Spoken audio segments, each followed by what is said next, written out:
Hello, everyone. I am Umes Shrestha, and I'm a teacher and a teacher developer from Kathmandu, Nepal.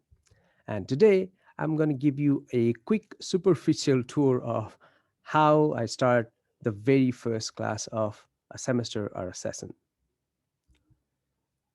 So, to set the context, here's a picture of my classroom before the pandemic, before the lockdown. And here's a recent time lapse video of my class. Let's watch it first.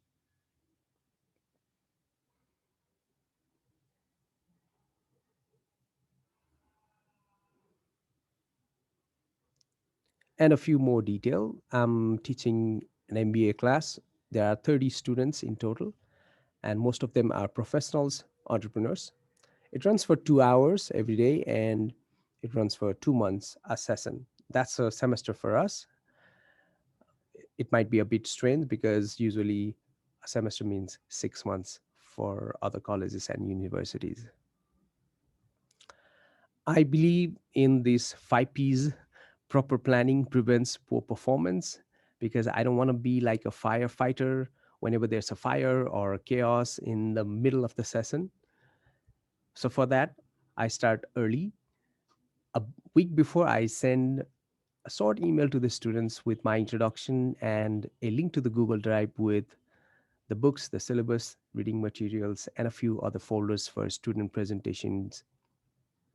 And I also send a quick reminder email a day before the class starts.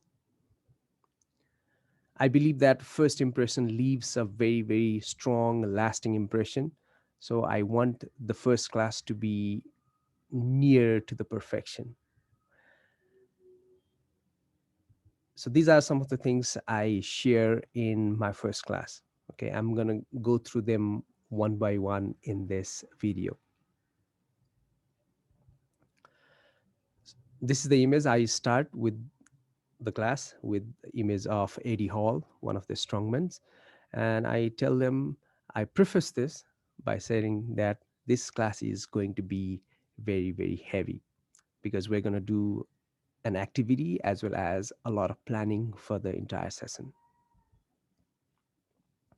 So, to give them a sneak peek of the entire session, we start with an activity, and that activity is based on a dilemma or a complex scenario. They will do an individual work, after that, a group work, a reflection, and the future action. So this takes about 20 to 30 minutes. And I tell them that in the entire session, this is the structure we're going to follow, or at, or this is the structure that I have, used to design the entire session and the entire class as well. Every little class, every day, it will be somehow like this. Okay, this is a structure or a framework inspired by David Kolb's experiential learning cycle. And I call this, my own title is A Controlled Chaos. And after the whole activity and the reflection and sneak preview of the entire session, I give my introduction one more time with this story of Mullah Nasruddin. I'm not going to tell the story here because I don't want to give away my secret, but I tell them that I'm the mullah of your class. It's a metaphor. And I also share my favorite quote from Herbert Simon, that learning results from what a student does and think, and only from what the student does and think. So, as a teacher, my job is not to do your learning. I cannot do your learning. And hope that the students understand that they have to be accountable and responsible for their own learning. I share a lot of insights, not just in the first class, but throughout the session, the insights from learning science and cognitive psychology as well. I talk about why attention, prior knowledge, retrieval practice, elaboration, self reflection, all these things help us become more efficient learner, and all these help us go towards deeper level of learning, not just on the superficial level. Then I talk about accountability and my expectations. This is a metaphor again to remain active and attentive, not just active, but focused in the class. I share them that our attention is like we're tuning to a radio station. We might not be able to tune into different radio stations. We can only choose one.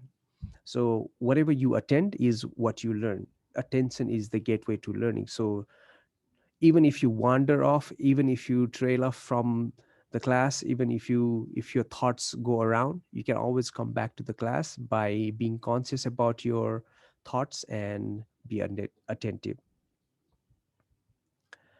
And I also ask them to think about these questions every time you come to the class. These help them become more responsible and accountable as well. So, how active and engaged are you willing to be in the class on the scale of 1 to 5? How much risk are you willing to take? And how much will you care about the experience of your classmates in the session?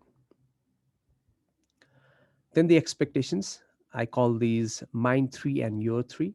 I share them three of my most important expectations, almost non negotiables. And I also ask them to share their expectations from me and from their classmates.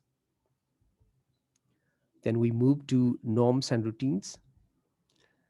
I tell them that I deeply care about the learning of you guys. So I have norms, routines, procedures, and consequences for that. Because without these, you know, we may not have that sense of accountability and responsibility in the classroom. So one of the norms is coming to the class on time. Okay. And this might seem a bit strange. We have a very, very early morning class, um, even for the online and for the face-to-face classes. So it's always 6:30 to 8:30 a.m. And I expect students to come before 6:30. I also reach the class at around 6:20 and set up my stuffs, laptop, projectors, and everything. For Zoom, the norm is to have the camera on. This is very, very important for me because when I see the black screens in the camera, it doesn't really motivate me to teach. And I have a few classroom research based on why it's very, very important to keep the cameras on. Another norm is to raise hands before unmuting the mic. Right? So we're gonna practice muting and unmuting the mic, raising the hands, all those stuff, and to use the chat messages effectively. I share a lot of memes in my class, and this one is quite relevant for the thing that I was trying to explain. Another is the classroom or the class always starts with some sort of retrieval activity. It could be a quick write, quick draw, quiz, or some other activities that will help them to retrieve the learnings from the earlier classes. And the class will end with a reflection or an exit ticket. Now, this is very, very important. Like usually whenever I ask a question, there will be some student, they will raise the hand or they will just blurt out the answer. And I don't want that to happen in the class.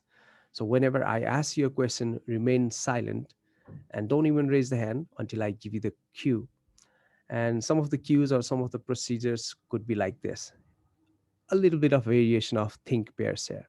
So I ask you a question, you're going to think for a while, then we're going to have a short discussion in your pair or in your team or in your breakout rooms. Then we're going to compile the insights and then share it to the whole class. So a little bit of variation of think, pair, share.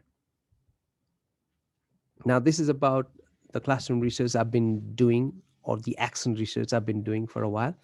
And the first question is, how active and engaged were you in today's session?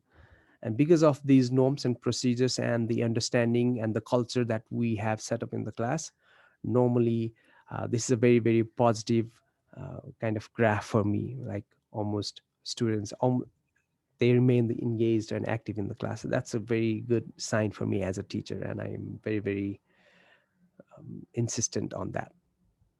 So if you are here in the classroom, try to be 100% here. Like I said earlier, even if your mind wanders, which is natural, we always tend to drift off, try to bring that mind back to the class. Moving on to planning and planning. So first of all, we plan about the student presentation for the entire 2 months, and we also plan out for the project. So after we have students volunteer for presentation topics on a Google Sheet, I also tell them that this is the way we're going to do the presentations. Our presentations will start with a pre-presentation activity or a question. And for example, I might use this format of KWL. What do you know about the topic? What do you wonder about the topic? And what do you want to learn about the topic? And after the presentation, we have post-presentation activity, and in which the students will have to think about these three things. One, first, one idea or concept you remember. Second, one example or story you want to add. Third, one question or doubt you still have about the topic. So after having the presentation, we also have a few more minutes for discussion on the presentation. And this is the planning for the project work. The timeline starts on the first week. We have a check-in, third week, another check-in on the fifth week, and finally on the eighth week, we have a project presentation. Now I'm skipping a lot of details. I'm just giving you a superficial view of the planning. And at the end of the class, we have this self-assessment or exit ticket, and I ask them to fill it up. It's a very short survey form, only about 5 questions about how they felt in the classroom, what was the most important learning insight, and how active and engaged you were in the classroom.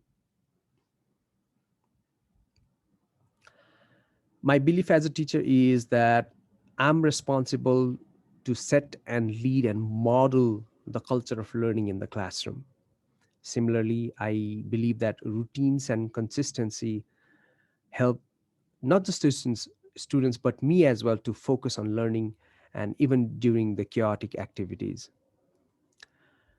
All right, this was, like I mentioned, a very superficial run through of what I do in my class.